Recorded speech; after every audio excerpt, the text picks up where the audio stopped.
Zhao Chang Hao! Happy birthday, Paul McCartney. My boy is 84 today.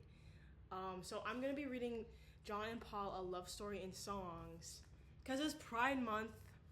So anyway, chapter 1. The two bandmates originally went to their hotel bedroom to work on some music. They and Brian both agreed that their work lately has been a bit rusty, and they needed to spend lots of time working on the upcoming album whenever they got the chance.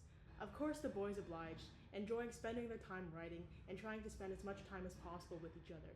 If they weren't writing, they were shagging, and if they weren't shagging, they were writing, usually being able to put their entire focus on the music.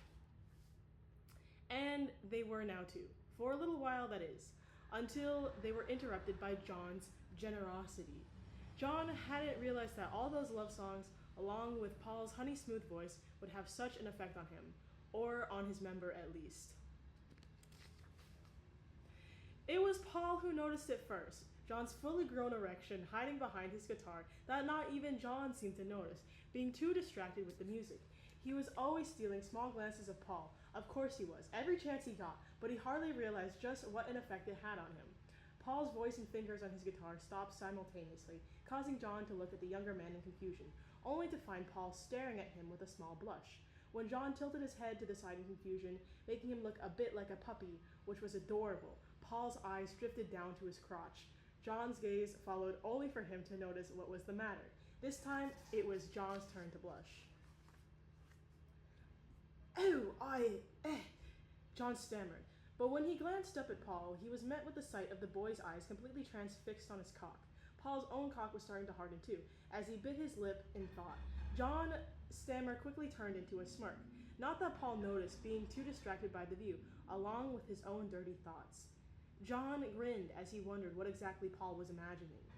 It was all the people, living for today. It was only when he gently took hold of Paul's chin that Paul was pulled out of his trance, getting flustered by the sudden interruption. But John's lips were quick to soothe, gently attaching his own to Paul's, both by leaning and lightly pulling his face closer.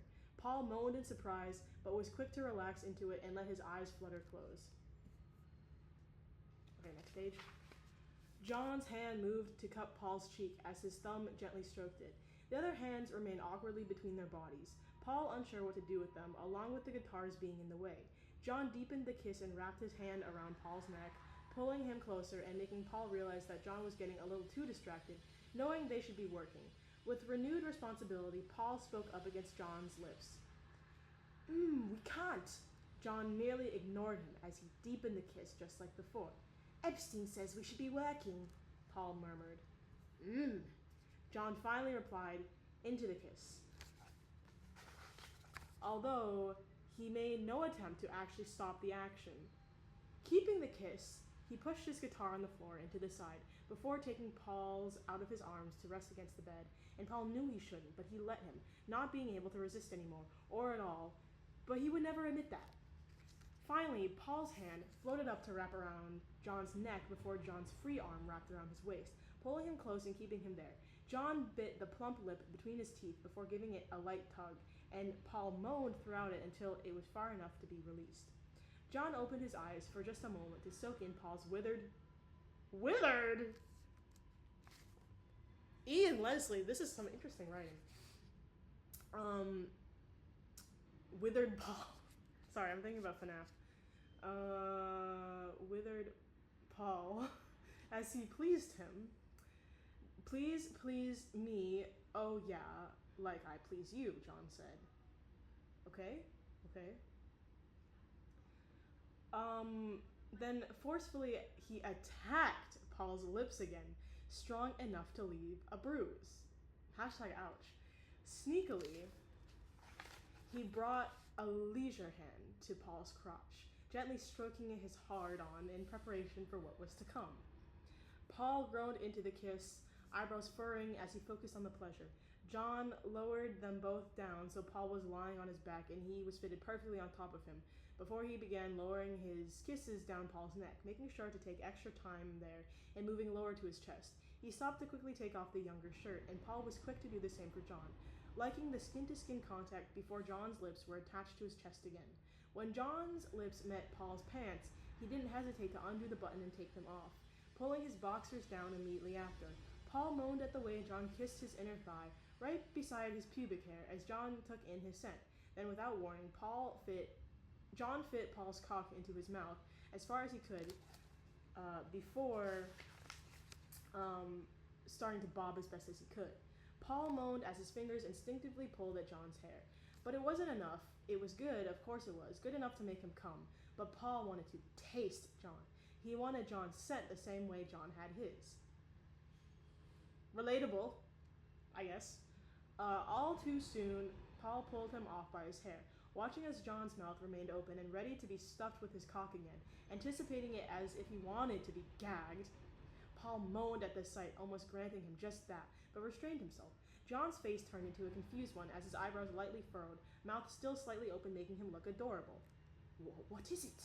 Without answering, Paul lifted his head off the bed as he brought John's face to his and kissed the confusion off of it.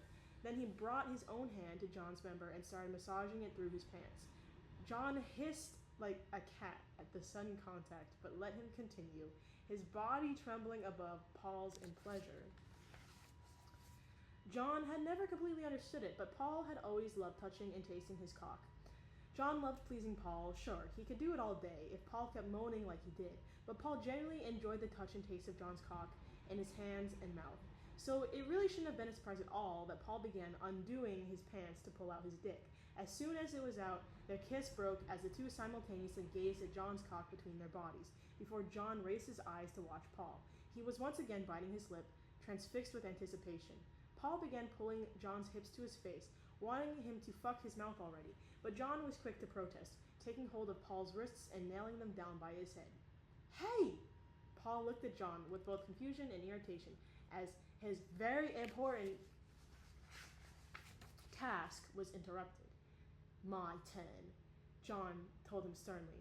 Without hesitation or a hint of care of what the younger man clearly wanted, Paul looked genuinely pissed, making John hold back a chuckle.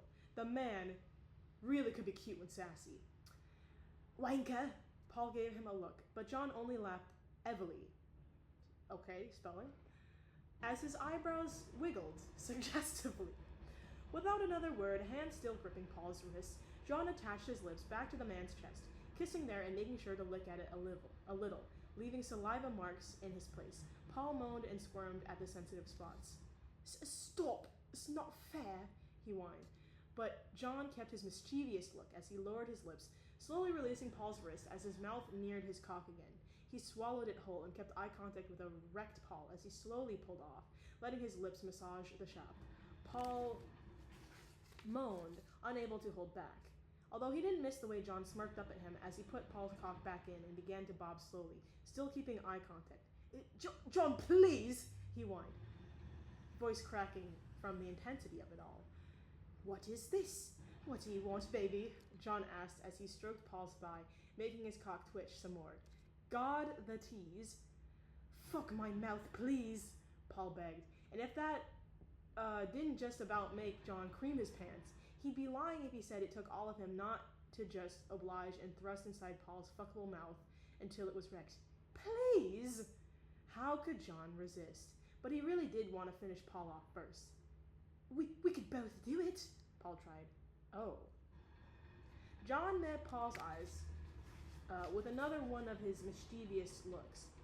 Both? He asked with a smirk. Paul bit his lip as if needing to think about it before looking back, and finally nodding slowly, not quite sure what he was getting himself into. John grinned, raising himself to remove his pants and boxers all in one go.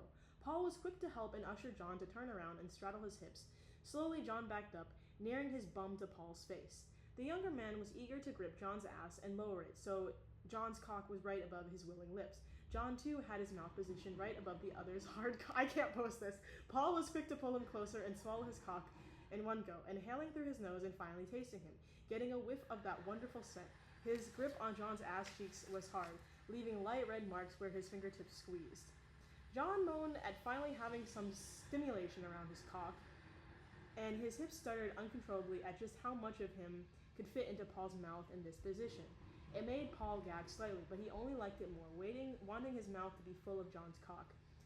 John himself grabbed the base of Paul's cock as he hovered over it before licking a strip from the tip to the base where his tongue met Paul's balls. Paul's balls, Paul's balls, Paul's balls on the walls leaves me enthralled. What about y'all? Was that bars or what?